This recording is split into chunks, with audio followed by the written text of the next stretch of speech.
27 नवंबर 2020 Iran के लिए एक आम ही सुबह थी, लेकिन इसका सन्नाटा कुछ और ही कह रहा था। डॉक्टर मोहसिन फखरीजादे, जो कि ईरान के लिए न्यूक्लियर प्रोग्राम का सबसे इम्पोर्टेंट लिंक था। डॉक्टर फखरीजादे एक ऐसे इंसान थे जिसे ईरान ने अब तक पूरी दुनिया से छुपाया हुआ था।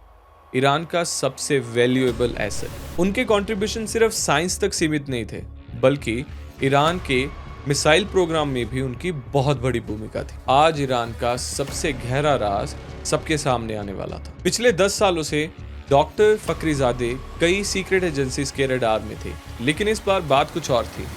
मोसाद को लग रहा था कि फखरीजादे इजराइल के लिए डेंजरस हो सकते हैं। ईरान का ऑब्जेक्टिव अब सिर्फ एक न्यूक्लियर प्रोग्राम तक लिमिटेड नहीं था, बल्कि इससे भी ज्यादा था। Iran wanted to destroy Israel. Mossad के लिए ये सिर्फ एक साइंटिफिक टारगेट नहीं था, बल्कि एक मैसेज देने का भी वक्त था कि Mossad is capable of eliminating their enemies. Killed in an ambush near the capital Tehran. The mastermind behind the country's covert nuclear weapons program. Neither Israel nor the United States has commented. Israel has. A few days after the nuclear deal was announced, he released his latest book. Here it is. It's a 400-page screed detailing his plan to destroy the state of Israel. Doctor Fakhrizadeh का जन्म Iran के एक शहर कोम में हुआ। बचपन से ही वो पढ़ाई में बहुत तेज थे। उन्होंने वहाँ एक आम ही जिंदगी बिताई। 1979 में जब ईरानियन रेवोल्यूशन चला, जिसमें मोहम्मद रेजा पहलवी की सरकार का तख्ता पलट हुआ, उसमें डॉक्टर मोहसिन फखरीजादे ने इस्लामिक रेवोल्यूशनरी गार्ड की भूमिका निभाई। पढ़ाई में तेज होने के कारण वो आगे पढ़ते रहे और उन्होंने न्यूक्लियर फिजिक्स में अपनी PhD की। उसके बाद उन्हें न्यूक्लियर प्रोग्राम में शामिल कर लिया और आगे चलकर वो न्यूक्लियर प्रोग्राम के हेड भी बन गए। पर ईरान ने अब तक डॉक्टर फखरीजादे को सारी दुनिया से छुपा कर रखा था और उन्हें एक फिजिक्स प्रोफेसर के रूप में दिखाया गया, जबकि डॉक्टर फखरीजादे एक न्यूक्लियर साइंटिस्ट थे और ईरान के न्यूक्लियर प्रोग्राम के हेड थे। डॉक्टर फखरीजादे पर दुनिया की नज़र तब गई जब एक कॉन्फ्रेंस के दौरान वो ईरान के एक supreme leader Ali Hosseini Khamenei के साथ दिखाई दिए। ये कॉन्फ्रेंस देखकर सभी देशों की नज़र डॉक्टर मोहसिन फखरीजादे पर आ गई और रिसर्च के दौरान UN का मानना था कि डॉक्टर फखरीजादे एक फिजिक्स प्रोफेसर नहीं, बल्कि ईरान के मिनिस्ट्री ऑफ डिफेंस के सीनियर साइंटिस्ट। पर मोसाद और CIA का कुछ और ही मानना था। मोसाद की रिपोर्ट्स थी कि डॉक्टर फखरीजादे न्यूक्लियर प्रोग्राम को लीड कर रहे हैं और उसके बहुत करीब हैं, जो कि इजराइल के लिए बहुत बड़ा खतरा था। इसे देखकर मोसाद हरकत में आती है और कुछ सालों तक फखरीजादे का पीछा करते हुए डॉक्टर फखरीजादे पर असैसिनेशन अटेम्प्ट किया जाता है, लेकिन डॉक्टर फखरीजादे उसमें से बचकर निकल जाते हैं। पर मोसाद ने हार नहीं मानी और अपनी तैयारी और बढ़ा दी।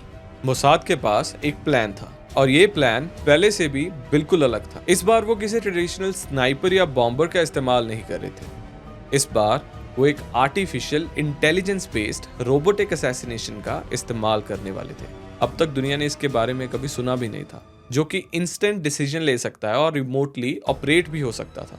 ये मशीन एक Belgium FN mag machine gun थी, जो कि ब्लू निसान पिकअप ट्रक के अंदर छुपाई गई थी और उस पर टार्प भी किया गया था। लेकिन ये सिर्फ एक मशीन गन नहीं थी, एक सोफिस्टिकेटेड वेपन था जिसमें कैमरास, सैटेलाइट फीड और रिमोट कंट्रोल सिस्टम था, और इसके पीछे का मास्टरमाइंड था मोसाद। नवंबर 27 को फखरीजादे सुबह उठते हैं और अपनी नमाज पढ़ते हैं।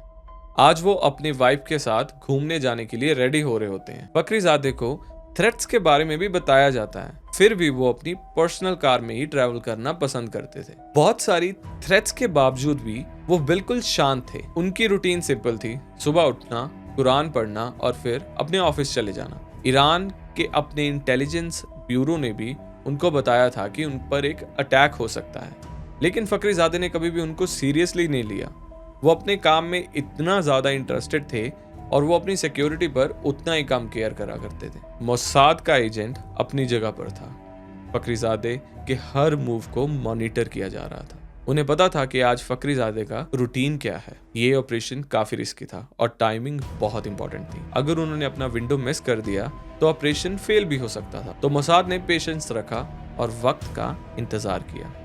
हर सेकंड के साथ सस्पेंस बढ़ते जा रहा था। और फिर मूवमेंट आया 27 नवंबर 2020 नियर अबाउट 1 बजे के आसपास। फखरीजादे का कॉन्वॉय उनके डेजिग्नेटेड रोड पर आ गया। रोबोटिक असैसिन जो कि निसान ट्रक में छुपा था अपनी पोजीशन पर था। मोसाद हजारों किलोमीटर से इस वेपन को रिमोटली ऑपरेट कर रहा था। वो बस सही वक्त का इंतजार कर रहे थे। मोसाद का प्लान सक्सेसफुल हुआ। एक ही पल में पूरी सिचुएशन चेंज हो गई। फखरीजादे को गोली लगी, लेकिन अभी भी ऑपरेशन काफी कॉम्प्लेक्स था। ईरानियन सिक्योरिटी फोर्सेस ने तुरंत रिएक्ट किया, लेकिन मोसाद अपना एस्केप प्लान कर चुका था। असैसिन जो कि एक एआई राइफल थी वहां से जा चुकी थी और मोसाद के एजेंट्स भी वहां से गायब हो चुके थे।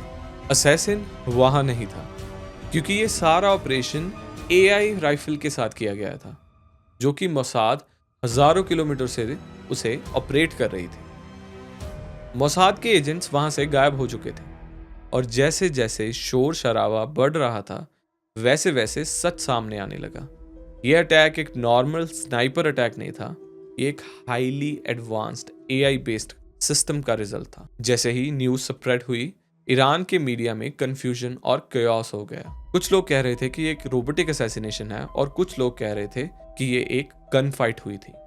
और कुछ रिपोर्ट्स ने तो ये भी कहा कि कई लोग पकड़े भी गए, लेकिन असली सच बहुत दूर था। मोसाद ने अपना होमवर्क बहुत ध्यान से किया था। फखरीजादे की सिक्योरिटी में बहुत बड़े लैप्स भी थे।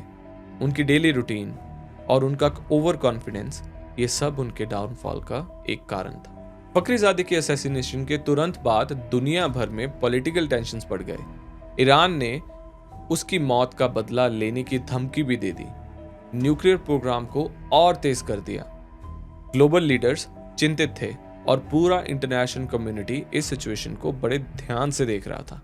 इजराइल और यूनाइटेड स्टेट्स के लिए ये एक बड़ा विक्ट्री था, लेकिन इसके कॉन्सिक्वेंस क्या होंगे अब तक किसी को नहीं पता था। डॉक्टर मोहसिन फखरीजादे की मौत सिर्फ एक इंसान की मौत नहीं थी, बल्कि एक सिंबॉलिक मौत थी कि ईरान के न्यूक्लियर एम्बिशंस की पूरी सोच अब नाकामयाब हो जाएगी। उनकी लेगेसी सिर्फ साइंटिफिक कंट्रीब्यूशन तक सीमित नहीं थी, बल्कि वो एक पार्ट थे ग्लोबल गेम के जिसमें पावर, पॉलिटिक्स और सर्वाइवल भी छुपा था। जैसे जैसे इजराइल और ईरान का शैडो वॉर कंटिन्यू हुई, एक बात तो क्लियर हो गई, फखरीजादे की मौत से कुछ खत्म होने वाला नहीं था, बल्कि ये एक जंग की शुरुआत थी। फखरीजादे के मरने के बाद ईरान की इंटेलिजेंस एजेंसीज ने भी अपनी इन्वेस्टिगेशन शुरू की। पहले तो उन्होंने सोचा कि ये एक सिंपल गन फाइट हो सकती है या स्नाइपर अटैक हो सकता है, लेकिन जल्द ही उनको कुछ अजीब चीजें पता लगनी शुरू हुई। जब उन्होंने क्राइम सीन की डिटेल्स एनालिसिस की तो उन्हें पता लगा कि ये एक एडवांस्ड रिमोट कंट्रोल वेपन था। उन्होंने ये भी देखा कि उस ट्रक में कोई नॉर्मल ड्राइवर नहीं था, बल्कि एक गनमैन ही छुपा था जो कि अब तक भाग चुका था। वो टेक्नोलॉजी जो यूज की गई थी वो ईरान के लिए अननोन थी। उन्होंने ये भी नोटिस किया कि वेपन्स जो यूज किए गए थे वो मोसाद के वेपन्स थे, और ऐसी टेक्नोलॉजी चाहे तो यूनाइटेड स्टेट्स के पास थी या मोसाद के पास। जैसे जैसे इन्वेस्टिगेशंस आगे बढ़ी, ईरान के ऑफिशियल्स ने मोसाद की इन्वॉल्वमेंट को कंफर्म कर दिया। उन्होंने सैटेलाइट इमेजरी और इंटेलिजेंस रिपोर्ट्स को भी एनालाइज किया, जिसमें एक ब्लू निसान ट्रक का मेंशन था जो मोसाद के नोन ऑपरेटिव के नाम पर रजिस्टर्ड था। ये सभी क्लूज एक ही डायरेक्शन में पॉइंट कर रहे थे कि इस हमले के पीछे मोसाद थी।